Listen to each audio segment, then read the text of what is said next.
ശ്രീ മോഹൻ വർഗീസ്, ഇപ്പോൾ 5 ആഴ്ച കഴിഞ്ഞു എന്ന് പറയുമ്പോൾ 35 ദിവസം പിന്നിടുകയാണ്. ഇനി 3 ആഴ്ച മാത്രമേ ബാക്കിയുള്ളൂ. ഇനിയിപ്പോൾ യുദ്ധം ഈ ഒരു ആക്രമണം അവസാനിപ്പിക്കുവാനായിട്ട് ചിലപ്പോൾ നിർബന്ധിതനായേക്കാം ഡൊണാൾഡ് ട്രംപ്.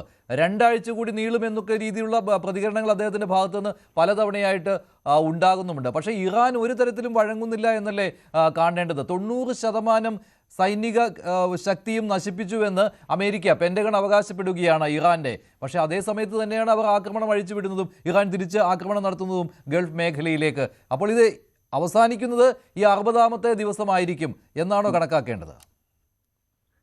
അങ്ങനെയൊന്നും കണക്കാക്കാനാവില്ല. കാരണം 60 ദിവസം എന്നത് ഊഹക്കണക്ക് മാത്രമാണ്. ട്രംപിന്റെ മനസ്സിൽ, അല്ലെങ്കിൽ ഈ സ്ട്രാറ്റജി പ്ലാനേഴ്സിന്റെ മനസ്സിൽ ഒരു കൃത്യമായ ഒരു സമയക്രമം ഉണ്ടാകും. ഇത്ര ദിവസത്തിനുള്ളിൽ മുൻകൂട്ടി നിശ്ചയിച്ചുറപ്പിച്ച ഇന്ന ലക്ഷ്യങ്ങൾ അച്ചീവ് ചെയ്യണം, അതിനുശേഷം യുദ്ധം അവസാനിപ്പിക്കണം. തുടങ്ങിയവർ തന്നെ അവസാനിപ്പിക്കുക എന്നതാണല്ലോ അതിന്റെ ഒരു ശൈലി. അതുകൊണ്ട് ട്രംപിനെ സംബന്ധിച്ചിടത്തോളം നീണ്ടുപോകാനാവില്ല. ഇനിയും നീണ്ടുപോകുന്നത് തീർച്ചയായും അമേരിക്കയുടെ സ്റ്റേച്ചറിനെ, ഗ്ലോബൽ സ്റ്റേച്ചറിനെ തന്നെ അത് പിന്നോട്ടടിക്കും, അത് ഉറപ്പാണ്.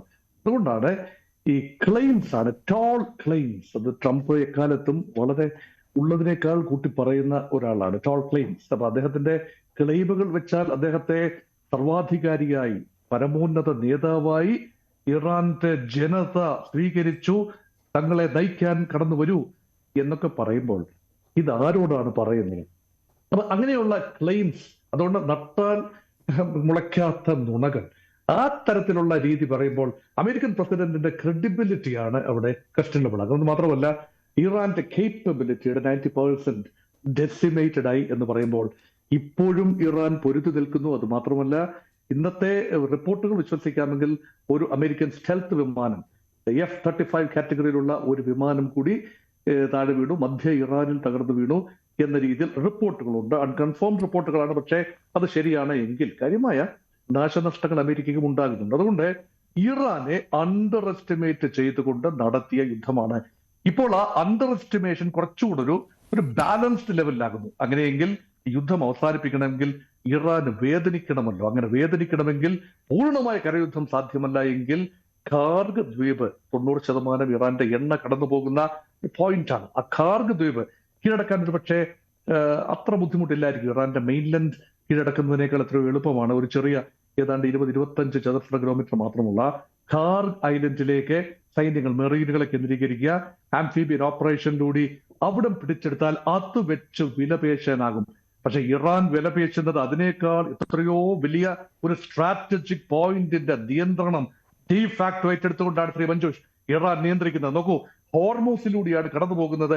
ആ പ്രദേശത്തിന്റെ ആകമാന എണ്ണ കടന്നു പോകേണ്ടത് ഹോർമൂസിലൂടെ. ലോക വ്യാപാരത്തിന്റെ 20% എണ്ണ വ്യാപാരം കടന്നു പോകുന്നത് ഹോർമൂസ് എന്ന കടലെടുക്കിലൂടെയാണ്. അവിടെ നിയമവിധേയമായി ടോൾ പിരിക്കാനുള്ള തീരുമാനമാണ് ഇറാൻ എടുത്തിരിക്കുന്നത്. അത് പിരിച്ചു തുടങ്ങി. ചില കപ്പലുകൾക്ക് ഇറാൻ അകമ്പടി പോകുന്നുണ്ട്, ഇറാന്റെ ഗൺബോട്ടുകൾ അകമ്പടി പോകുന്നുണ്ട്. അവർ നിശ്ചയിച്ച ട്രാക്കിലൂടെ ഈ കപ്പലുകൾ കടത്തിവിടുന്നുണ്ട്. അങ്ങനെ 16 കപ്പലുകൾ ഒരു ദിവസം ഇപ്പോൾ ഈ അടുത്ത ദിവസങ്ങളിൽ കടന്നു പോകുന്നു എന്നാണ് പറയുന്നത്. അല്ല, അവിടെ ഉപരോധം തീർക്കുന്നതിന് വേണ്ടി ഐക്യരാഷ്ട്രസഭയിൽ ഒരു പ്രമേയം കൊണ്ടുവരികയാണല്ലോ ബഹ്റൈന്റെ ഭാഗത്ത് നിന്ന്. അത് വോട്ടെടുപ്പിലേക്ക് പോവുകയും ചെയ്തേക്കാം. അതൊരു പ്രധാനപ്പെട്ട ഒരു നീക്കമായിട്ട് കാണുന്നുണ്ടോ താങ്കൾ ഇറാനെതിരെയുള്ള?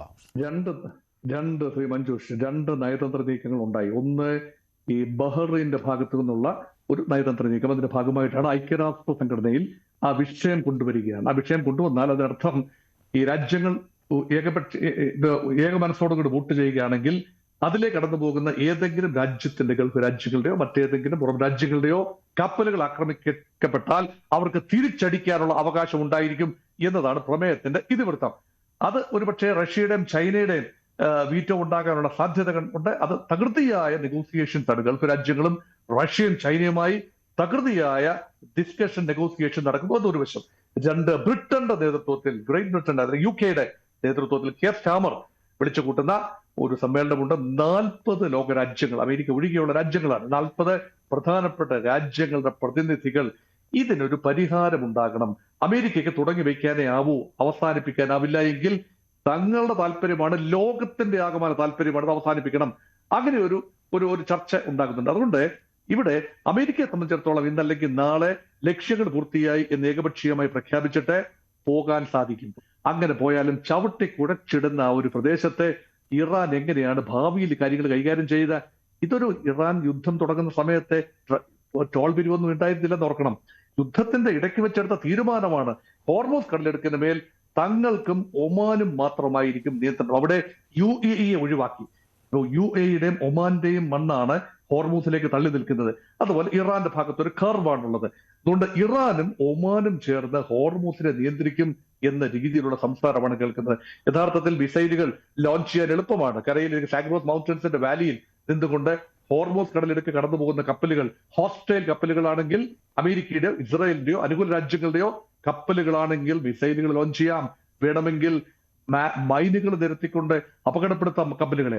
സുഗമമായ കപ്പൽ വ്യാപാരം കപ്പൽ ഗതാഗതം, ഫ്ലീറ്റ് മൂവ്മെന്റ് എന്നത് തീർച്ചയായിട്ടും ഒരു ആവശ്യമായി വന്നിരിക്കുന്നു. അത് ലോകത്തിന്റെ ആവശ്യമാണ്. ട്രംപ് പറയുന്നതാണ്, ഞങ്ങൾക്കിനി മോചിപ്പിക്കാനൊന്നും വയ്യ, നിങ്ങൾക്ക് വേണമെങ്കിൽ എണ്ണ ആവശ്യമുള്ള രാജ്യങ്ങൾ ഹോർമൂസിൽ കടന്നു ചെന്ന് സൈനികമായി ഇടപെട്ടുകൊണ്ടോ അല്ലാതെ നയതന്ത്രത്തിലോ ഹോർമൂസ് സുഗമമാക്കണം. ഇത് ഞങ്ങളുടെ റെസ്പോൺസിബിലിറ്റി അല്ല. അപ്പോൾ എന്തിനു വേണ്ടിയാണ് അമേരിക്ക യുദ്ധം ചെയ്തത് എന്ന ചോദ്യം അവിടെ അവശേഷിക്കുന്നു. ഇറാന്റെ കേപ്പബിലിറ്റിയെ പൂർണ്ണമായി അവസാനിപ്പിക്കാൻ കഴിഞ്ഞിട്ടില്ല.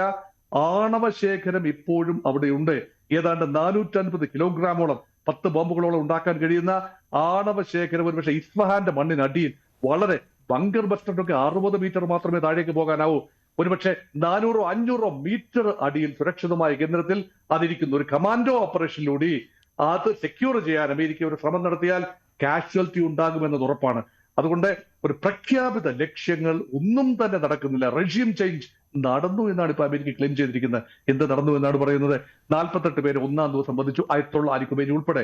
പക്ഷെ അവരൊക്കെ കൊണ്ടുവന്ന ഒരു സംവിധാനം ഇപ്പോഴും അഭംഗുരം. ശരിയാണ്, ഒരു സംശയമില്ല. ഏറ്റവും ഒടുവിൽ ഇറാന്റെ ചില അവകാശവാദങ്ങൾ വരുന്നുണ്ട്. നേരത്തെ ഇവിടെ പറഞ്ഞതുപോലെ അമേരിക്കയുടെ F-35 വിമാനം വെടിവെച്ചിട്ടു എന്നുള്ള കാര്യം പറയുന്നുണ്ട്. പക്ഷേ അത് സ്ഥിരീകരണം ഉണ്ടായിട്ടില്ല. ചില ദൃശ്യങ്ങളും ഇറാൻ പുറത്തുവിട്ടിട്ടുണ്ട്. അതുപോലെ തന്നെയാണ് മൊസാദിന്റെ ആസ്ഥാനം, ടെൽ-അവീവിലെ മൊസാദിന്റെ ആസ്ഥാനം, ഇസ്രായേൽ ചാര സംഘടനയുടെ ആസ്ഥാനം തകർത്തിട്ടുണ്ട് എന്നുള്ള വിവരം ഇപ്പോൾ ഇറാൻ അവകാശപ്പെടുകയാണ്. പക്ഷെ അതിനും സ്ഥിരീകരണം വന്നിട്ടില്ല. അതിനും ദൃശ്യങ്ങൾ സഹിതമാണ് ഇറാൻ ഏജൻസികൾ പുറത്തു വിട്ടുകൊണ്ടിരിക്കുന്നത്. പക്ഷേ സ്ഥിരീകരണം വന്നിട്ടില്ല. അത് മൊസാദിന്റെ കേന്ദ്രമാണോ എന്നുള്ള കാര്യത്തിൽ സ്ഥിരീകരണം വന്നിട്ടില്ല. ഇങ്ങനെ കുറേയേറെ അവകാശവാദങ്ങൾ ഉന്നയിച്ചു കൊണ്ടിരിക്കുകയാണ് ഇറാൻ. പലതും പിന്നീട് തെറ്റാണെന്ന് തെളിയുന്നുമുണ്ട്. പക്ഷേ ശ്രീ MS വേണുഗോപാൽ, ആക്രമണം ഏത് രീതിയിലാണോ അമേരിക്ക നടത്തുന്നത് അതേ രീതിയിൽ തന്നെ കൗണ്ടർ അറ്റാക്ക് നടത്തുന്നുണ്ടല്ലോ ഇറാൻ. ഏത് ഭാഗത്താണ് ആക്രമണം നടന്നത്, അല്ലെങ്കിൽ ഏത് മേഖലയാണ് ആക്രമിക്കുന്നത്, അതേ മേഖല തന്നെ ഗൾഫ് രാജ്യങ്ങളിലേക്ക് ആക്രമണം നടത്തുകയാണ് ഇപ്പോൾ ഇറാൻ ചെയ്തുകൊണ്ടിരിക്കുന്നത്. അതെ, ഇറാൻ ഇപ്പോൾ ഒരു നീണ്ട യുദ്ധത്തിന് തയ്യാറാകുന്നു എന്നുള്ളതാണ് ട്രംപിനെയും US-നെയും വെട്ടിലാക്കുന്ന പ്രധാന പ്രശ്നം. ഇറാൻ മറ്റൊന്നുകൂടി പറയുന്നുണ്ട്.